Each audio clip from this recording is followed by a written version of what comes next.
Salut à tous, alors je suis allé voir Sonic 2, d'ailleurs Sonic 2 ça fait un petit moment que je l'ai vu mais c'est vrai que j'avais complètement zappé de faire une vidéo. Alors voilà mon avis, déjà sur le premier pour avoir un petit peu de contexte, le premier j'ai trouvé que c'était une bonne surprise, j'avais beaucoup aimé, surtout pour une adaptation de jeu vidéo parce qu'on sait que les adaptations de jeux vidéo c'est souvent assez casse-gueule, hein, ça fonctionne pas forcément, même récemment je veux dire ils ont toujours pas appris à faire un bon film adapté d'un jeu vidéo, en l'occurrence le dernier Resident Evil qui est sorti, Bienvenue à Raccoon City, j'avais fait une critique et c'était vraiment nul. Voilà, enfin moi c'est ce que j'ai trouvé en tout cas. J'ai vu que il y avait beaucoup quand même de fans de ce film-là. Moi j'ai pas du tout trouvé mon compte, mais enfin bref, rien à voir avec le respect du jeu vidéo ou pas. C'était plus tout simplement le scénario qui était mauvais, et puis les dialogues, les acteurs, enfin ils avaient rien, aucune matière, et puis enfin j'avais trouvé naze. Enfin bref, je vais pas refaire la critique de Resident Evil. Donc par rapport à ça, Sonic justement, c'était une bonne surprise et notamment justement grâce à une formule de film familial qui marche très bien avec voilà, Sonic le hérisson du coup qui vit seul, qui se retrouve sur Terre et qui est plus ou moins c'est pas vraiment une légende urbaine, mais c'est un peu le diable de la forêt ou un truc du genre, et qui va finir par se lier d'amitié avec un adjoint ou est-ce que c'est le shérif, je me souviens plus, c'est peut-être le shérif de cette petite bourgade, du coup joué par James Marsden, et j'avais trouvé ça très bien, et qui est forcément poursuivi par, il faut bien qu'il y ait un méchant, le docteur Robotnik, interprété par Jim Carrey, qui fait quand même un sacré boulot. Après Jim Carrey, hein, si on aime ou on n'aime pas, moi j'adore Jim Carrey, et je trouve que justement entre l'histoire sympathique et attachante des personnages du premier film et justement l'interprétation hystérique, encore une fois complètement barrée du grand méchant par Jim Carrey, je trouvais que ça faisait un très très bon mélange et que ça passait très bien et que c'était très divertissant sans prendre les gens pour des imbéciles. Après, c'est pas non plus, voilà, c'est pas un grand film, mais c'est un bon divertissement familial. Ce qui nous amène à Sonic 2. Du coup, ils ont gardé les mêmes ingrédients, tout le côté justement famille, les bons sentiments, des choses comme ça, donc ça c'est très bien. Ils ont mis encore une bonne dose justement de tout ce qui est fantastique, science-fiction, etc. Avec les machines de Robotnik toujours plus performantes, toujours plus folles. Et ça, on retrouve un peu du coup l'univers du jeu vidéo. Moi, je connais pas forcément, à part enfin voilà, ça fait très longtemps que j'ai pas joué à un jeu Sonic. Je crois que le dernier c'était sur Game Gear. Alors voilà, c'est dire si c'est vieux.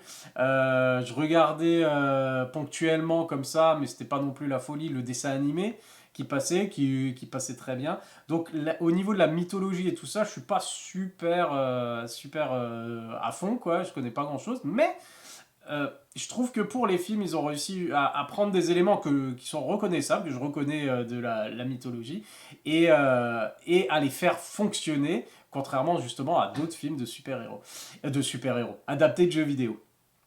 Et du coup, ça fait un deuxième volet qui est, alors, la surprise en moins, du coup, et je trouve un peu moins réussi, un peu moins cohérent que le premier. Alors, ils ont peut-être fait l'erreur justement de rajouter trop de personnages et de vouloir trop en faire, mais ça reste acceptable quand même. Mais voilà, et j'ai trouvé qu'il y avait des petits problèmes de rythme dedans, contrairement au premier film. Ici, je trouvais qu'il y a des problèmes de rythme, même si je trouvais que l'ajout des personnages était intéressant, mais ils étaient peut-être pas obligés d'en mettre autant, parce que là il y a Tails qui est le renard là, qui a deux queues et qui fait l'hélicoptère. Et voilà, ça c'est fait.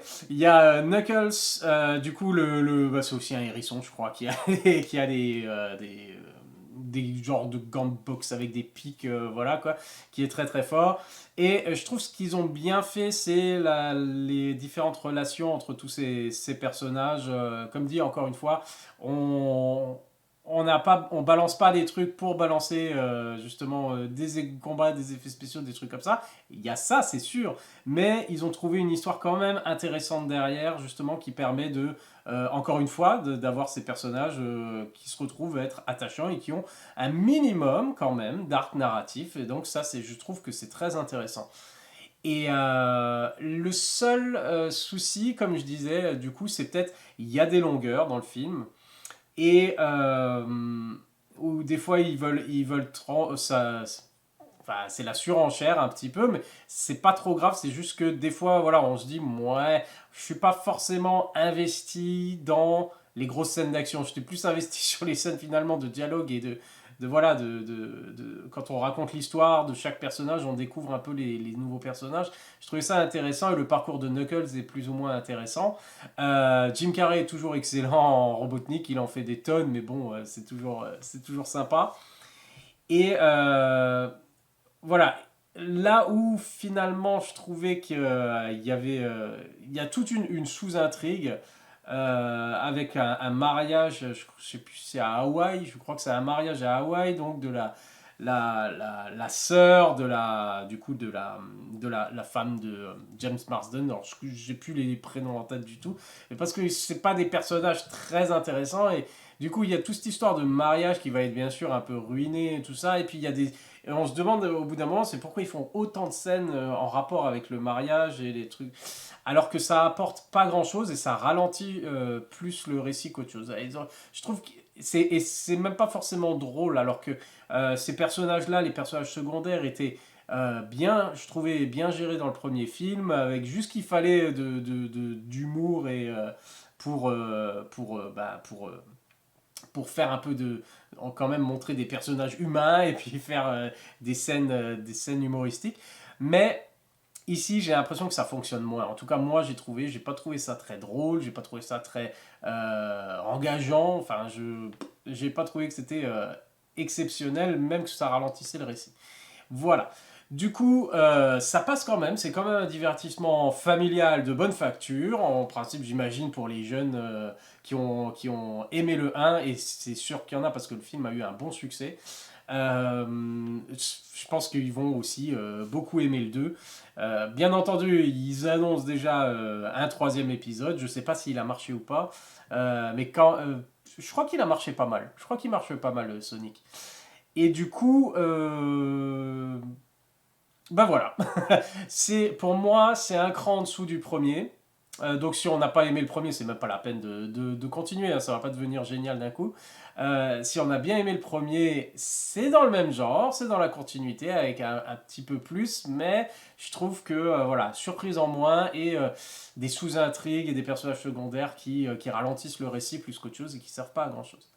Voilà, c'est ma critique pour Sonic 2, donc j'ai bien aimé, même si c'est pas exceptionnel. Voilà. Le 1 reste meilleur, et une des meilleures adaptations d'ailleurs de jeux vidéo en film, avec, je dirais, Tomb Raider, le dernier qui est sorti, je trouvais qu'il était vraiment pas mal. Voilà, c'est tout. À la prochaine. Bye.